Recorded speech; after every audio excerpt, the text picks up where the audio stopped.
I'm here in the Highlands neighborhood, about a mile from downtown Denver, Colorado, and about a mile away from Citizen Pictures, the folks that happen to produce Diners, Drive-Ins, and Dives. But don't let those details confuse you.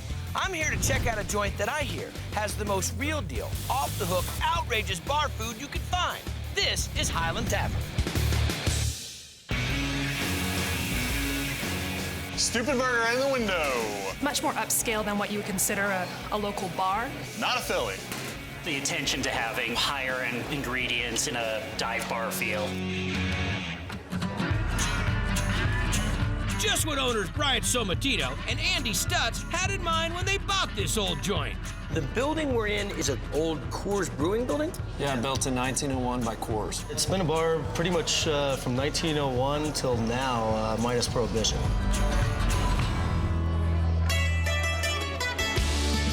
So they kept the suds flowing and hired fine dining chef Jeremy McMinn to build up the menu. Every dish has a little something added to it that just makes you remember it.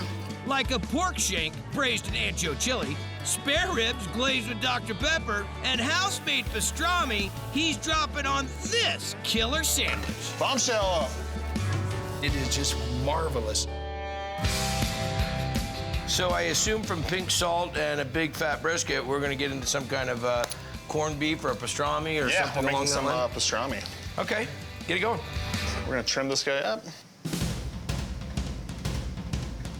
Just taking enough off that it doesn't become messy. Yeah, trim done. We're gonna cut this in half. There we go. All right, we got kosher salt, some brown sugar, white sugar, some pink salt. Got some honey going into this. Dump our water in here. Sachet bag. Got some pickling spice, garlic in there. We'll bring this up to a boil. We're gonna cool this brine down. I really like how this cleans out the system. Cool this down with some ice. So you go about 50-50, so this will cool it down because otherwise you're gonna poach it. And Right. you're gonna let this brine for 7 days?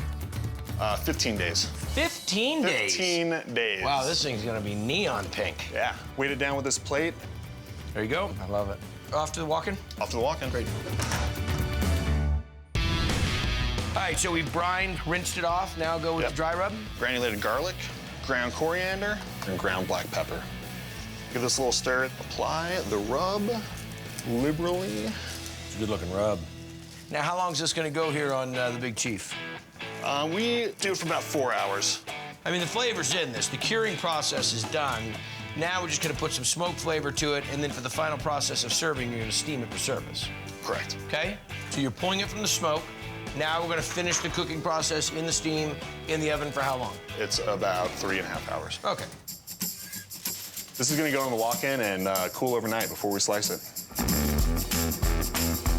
Okay, so we're in the thick of things now. I should probably just try this for scientific reasons.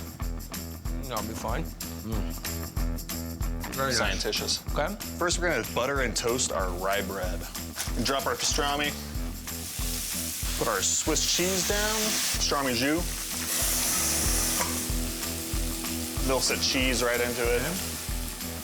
Rye bread gets a little brown mustard.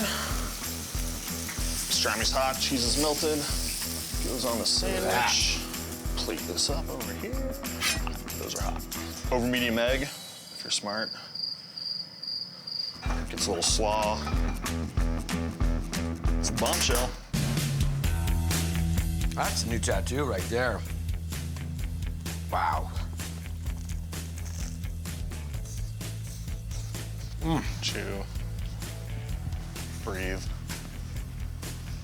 I know.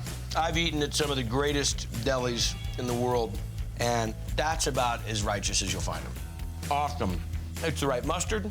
The meat's super tender, not too much smoke, not too much pepper coriander, not too salty. I mean, just a package deal, man. That is an incredibly righteous pastrami sandwich. Excellent job, brother. Congratulations. Thanks. I've never had anything like this before. This is by far one of my favorite sandwiches around. Good people, really good food, just a wonderful place to be. It's almost like having a party at home. Everybody knows everybody knows the bartenders. In fact, the place is so local, owners Brian and Andy plucked Jeremy from a bar stool. He was a regular. He lived about a block away. Came here after work to have his beer to go home, and I asked him to be the chef, and he said yes. That was like hitting the lottery. Yes. Yeah. And they hit the jackpot when Jeremy showed he could tackle the Everest of bar food. Tavern Tots. The homemade tater tot. By far the best things I've ever found in my entire life. Do I need to freeze dry them? Do I need to dehydrate them? What exactly? Eventually, I just gave up and we made up our own thing. All right, well, let's see how you do it. We're gonna cook the potatoes. Cold water. We're gonna bring these up to just barely a simmer. Okay. And then even the heat out on it and just let them sit. It usually takes about 40 minutes until they're al dente. Al dente, but no, okay. That's probably a pretty good description. So do you have a timer on this? No. Awesome. No. So there's a variable here. Yeah. All right, so we got our partially cooked potato that's just cooked enough that it'll still make shreds. Yeah. So hash brownish. Okay. Hash brownish, yeah. There you go. Ooh, this is like snowblower. So if you're a breakfast house, you would die to have hash coming out like that. A little bit of grit to it, so it's not completely finished. And this is the foundation. That's it. I love it. Now what's the process? Now we gotta mix in our dry ingredients. Salt. Salt, granulated garlic, granulated onion, cayenne pepper. Nice. The key is there's a lot of nooks and crannies to all that, all those different pieces of potato. So the more evenly you can distribute this. Okay. We're gonna add tamari to our eggs. Really? Yeah. So that little bit of egg's gonna help bind it. Yeah. I'm excited. Are you guys excited at home? Now we're gonna form these, freeze them, form them, set them up. Form them and drop them. Like it's hot? They will be hot once we've dropped them. Okay. What size tot do you make? It's about 1 1/4 ounce. Okay. Cook them on 350? 375. 375. GBD. That's golden brown and delicious. I pick it up. A little salt on these. There it is, smaller of tots. This is the moment.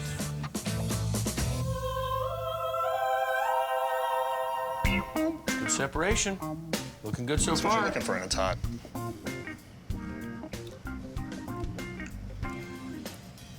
Out of all the house-made tots I've had, mine included, that's the most tot-alistic.